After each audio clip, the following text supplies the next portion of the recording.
प्रभु जीशु ख्रीष्टंकर द्वितीय आगमन दु प्रकार गोटे है रैप्चर मंडली जीव आगे प्रभु जीशु ख्रीष्ट द्वितीय आगमन पार्ट 2 है प्रभु जीशु ख्रीष्ट पृथ्वी को ओह्लाई आसबे। यही आगमन रे प्रभु पृथ्वी को आसबे नहीं से स्वर्गर ही मंडली को डाकिबे आह्वान करिवे स्वर्गर ही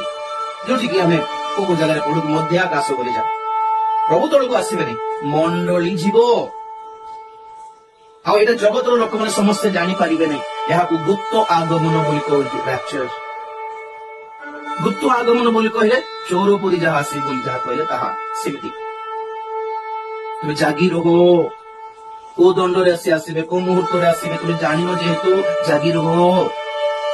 बोली जहाँ कहले जागी रहिले जीवा आगमन है जो आगमन अच्छी प्रभु कौन कहे गुप्त नुहे कारण से ओपनली आसबे मध्याकाश को से श्वेत स्वारोही घोड़ा उपरे दूत बाहरी सहित और ये जो मंडली आगे जाइए कि से मंडली भी अंक सहित तलू ओह्लाई आसो और बाइबल कहे पृथ्वीर प्रत्येक चक्षु अनाइब तेणुकर यहाँ दृश्य प्रकाश्य आगमन अटे पब्लिक कमिंग और ओपन कमिंग एटा सीक्रेट कमिंग